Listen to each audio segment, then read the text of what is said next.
Everyone, मेरा नाम है प्रशांत राठौर। आज की इस वीडियो में हम कवर करेंगे हमारे आईटी का जो पार्ट 1 का एम्प्लॉयबिलिटी स्किल का चैप्टर 1 कम्युनिकेशन स्किल का एक टॉपिक है बैरियर्स टू कम्युनिकेशन। हमने लास्ट जितने भी टॉपिक्स थे communication cycle, verbal communication, non verbal communication, visual communication, वो हम लास्ट वीडियो में ऑलरेडी कवर कर चुके हैं।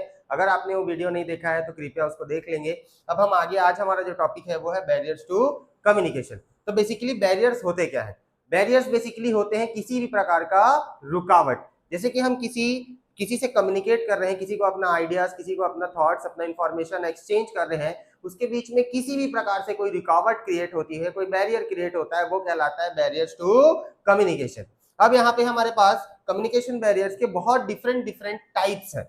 ठीक है, तो टाइप्स ऑफ बैरियर जैसे कि physical barrier, physiological barrier, language barrier, generational barrier, cultural barrier, organisational barrier, information overload and lack of trust. तो हम लोग स्टार्ट करेंगे, हमारा जो पहला है फिजिकल बैरियर से। तो फिजिकल बैरियर क्या होते हैं? बेसिकली फिजिकल बैरियर होते हैं नॉइज, किसी भी प्रकार का, मान लो हम किसी से बात कर रहे हैं, ठीक है, कोई क्लास चल रही है या किसी से बात कर रहे हैं और पीछे से बहुत ज्यादा एक्सेसिव नॉइस आ रहा है, बहुत ज्यादा हल्ला आ रहा है, जिसकी वजह से हमारी वो बात जो है अच्छे से नहीं हो पा रही है, या तो हमारे बीच में क्या हो रहा है, लैक ऑफ कम्युनिकेशन हो रहा है, क्योंकि हम लोग उनकी बातों को अच्छे से समझ नहीं पा रहे हैं और उसकी वजह से मिस इंटरप्रिटेशन भी क्रिएट हो सकता है। तो वो एक प्रकार का क्या होगा, बैरियर होगा, फिजिकल बैरियर, जो किसकी वजह से हो रहा है, नॉइस की वजह से।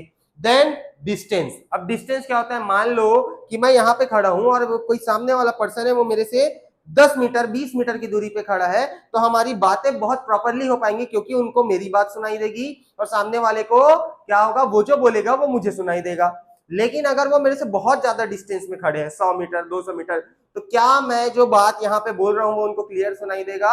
ऑब्वियसली नहीं सुनाई देगा। क्यों नहीं देगा? या तो मैं बहुत ज्यादा चिल्ला के बात करना पड़ेगा, अगर मैं चिल्ला के बात नहीं कर रहा हूं तो उनको सुनाई नहीं देगा, क्योंकि डिस्टेंस बहुत ज्यादा है। तो वो जो डिस्टेंस है वो क्या कर रहा है, हमारे बीच में एक बैरियर क्रिएट कर रहा है, जो कि वो भी क्या कहलाता है, फिजिकल बैरियर। देन हम लोग देखेंगे पुअर लाइटिंग। अब पुअर लाइटिंग कैसे क्रिएट होती है? जब मान लो कोई पर्सन है जो मान लीजिए वो सुन नहीं सकता, या फिर उनसे हम लोग साइन लैंग्वेजेस के थ्रू में बात कर रहे हैं, ठीक है, किस वजह से, किसके थ्रू बात कर रहे हैं, किस मीडियम से, साइन लैंग्वेजेस के मीडियम से बात कर रहे हैं, तो वहां पे अगर लाइटिंग प्रॉपर नहीं होगी तो क्या हम जो साइंस बना रहे हैं वो उसको क्लियरली दिख पाएगा? ऑब्वियसली नहीं दिख पाएगा। तो वो ना दिखने की वजह से उसको मिस इंटरप्रेट हो सकता है, या तो हमारा कम्युनिकेशन रुक सकता है, एक बैरियर क्रिएट हो सकता है, तो वो भी कहलाएगा एक फिजिकल बैरियर। तो हमारा फिजिकल बैरियर कंप्लीट हो गया। अब हम लोग देखेंगे फिजियोलॉजिकल बैरियर। फिजियोलॉजिकल बैरियर क्या होता है? फिजियोलॉजिकल समझ जाओ, किसी प्रकार से जहां पे किसी रीजन की वजह से, लाइक हियरिंग इंपेयरमेंट्स, विजुअल इंपेयरमेंट्स या स्पीच डिसऑर्डर, मतलब हमारे अंदर कोई प्रॉब्लम है कि हम लोग अच्छे से सुन नहीं सकते, हम अच्छे से देख नहीं सकते, या हम अच्छे से बात नहीं कर सकते, तो उस चीज की वजह से जो बैरियर क्रिएट होता है वो कहलाता है फिजियोलॉजिकल बैरियर। जैसे कि हियरिंग इंपेयरमेंट, मतलब जहां पे अच्छे से सुनाई ना दे, या हमको अच्छे से सुनाई ना देता हो, तो सामने वाला जो बोलेगा वो हमको अच्छे से सुनाई नहीं देगा, तो हम लोग कम्युनिकेट कैसे कर पाएंगे? तो वो होगा हियरिंग इंपेयरमेंट। देन मैंने जैसे बताया, हमने इसमें देखा पुअर लाइटिंग, तो उसमें क्या था कि हम लोग को क्या है, विजुअलाइज करके, मतलब हम साइन लैंग्वेजेस के थ्रू विजुअलाइज करते हैं, तो साइंस के थ्रू जब हम लोग बात कर रहे हो तो वहां पे हमको विजुअल इंपेयरमेंट है, हम अच्छे से देख नहीं पाते, या हम मान लीजिए मैं देख ही नहीं पाता, ठीक है, तो वहां पे अगर मैं साइन लैंग्वेजेस के थ्रू बात करूंगा, जो पर्सन देख ही नहीं पाता, तो उससे क्या हम लोग इस तरीके से बात कर पाएंगे? नहीं कर पाएंगे। तो वो जो अंडर आएगा वो आएगा विजुअल इंपेयरमेंट।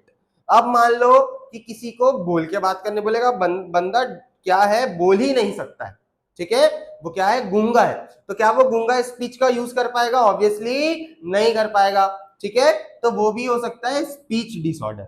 अब हम लोग नेक्स्ट देखेंगे लैंग्वेज बैरियर।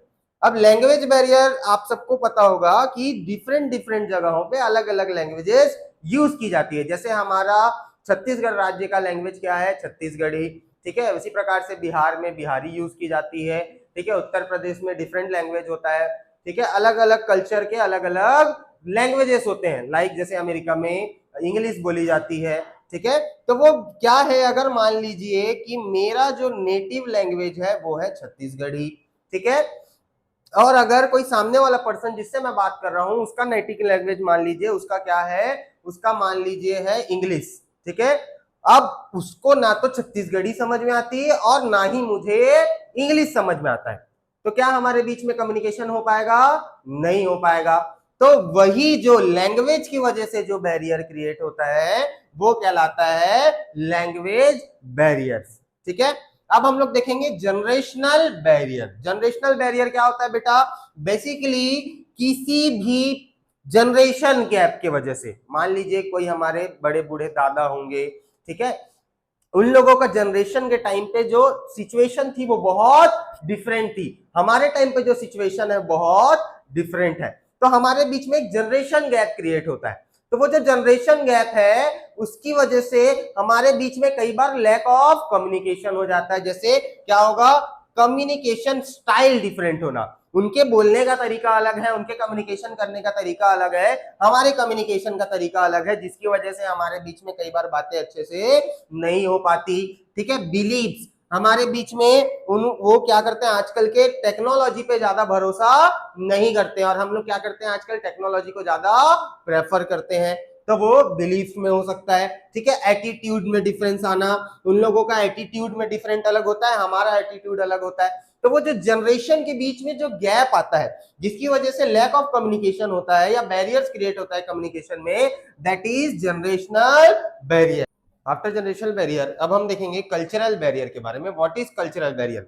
अब अलग अलग जगहों पे अलग अलग कल्चर्स का यूज किया जाता है, तो जो कल्चर्स में डिफरेंस आने की वजह से जो बैरियर क्रिएट होते हैं हमारे कम्युनिकेशन में, that is called cultural barriers. जैसे इसमें हमने देखा परसेप्शन एंड स्टीरियोटाइप्स। परसेप्शन और स्टीरियोटाइप्स क्या हो सकता है कि किसी का सोचने का तरीका, पर्सपेक्टिव अलग अलग होंगे, तो वो परसेप्शन बैरियर हो सकता है, ठीक है। स्टीरियोटाइप्स, कई लोगों का थॉट एकदम वो होता है कि हम स्टीरियोटाइप, हम जिस चीज को मानते हैं वही सही है, सामने वाला जो बोल रहा है वो गलत है, ठीक है। तो वो स्टीरियोटाइप्स की वजह से भी क्या हो सकता है कि बैरियर्स क्रिएट हो सकते हैं। तो दैट इज जो कल्चर की वजह से जो आपस में बैरियर क्रिएट होता है, कम्युनिकेशन प्रॉपर्ली नहीं हो पाता है, that is called cultural barriers. अब हम लोग नेक्स्ट देखेंगे ऑर्गेनाइजेशनल बैरियर। ऑर्गेनाइजेशन में, किसी भी ऑर्गेनाइजेशन के अंडर वर्क कर रहे हो या किसी भी ऑर्गेनाइजेशन में है, तो वहां पर एक सिस्टम होता है which is called hierarchical system. Hierarchical system क्या होता है कि आप डायरेक्टली अपने मालिक से, अपने बॉस से डायरेक्टली जाके मीट नहीं कर सकते, उनके बीच में कोई एक पर्टिकुलर पर्सन होता है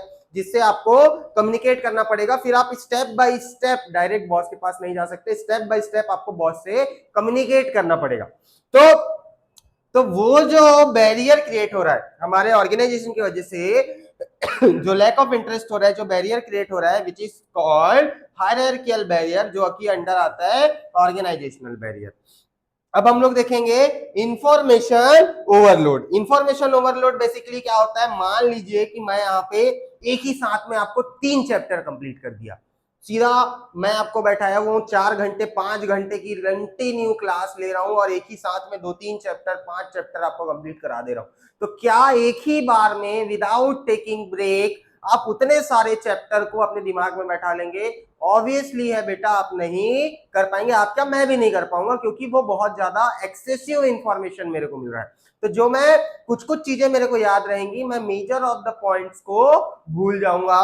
तो वो जो बहुत ज्यादा ओवर इंफॉर्मेशन भी दे देना, वो एक प्रकार से बैरियर क्रिएट करता है, जो कि कहलाता है इंफॉर्मेशन ओवरलोड। अब हमारा जो लास्ट टॉपिक है इसमें का, वो है लैक ऑफ ट्रस्ट। अब हमको सबके ऊपर तो भरोसा होता नहीं है, कोई कभी ना कभी ऐसा कुछ काम किया होता है जिसकी वजह से हमारा उसके ऊपर से भरोसा उठ गया होता है, तो हम उससे अपनी सारी चीजें शेयर नहीं कर सकते। तो जो उस भरोसे को तोड़ देने की वजह से, उससे जो हमारा कम्युनिकेशन प्रॉपरली नहीं हो पा रहा है, उसके साथ मेरा जो ट्रस्ट है वो ब्रेक हो चुका है, मेरे को उसके ऊपर ट्रस्ट नहीं है, जिसकी वजह से मैं उससे बात नहीं कर पा रहा हूं लैक ऑफ ट्रस्ट की वजह से, तो ये भी एक प्रकार का बैरियर है कम्युनिकेशन का, ठीक है।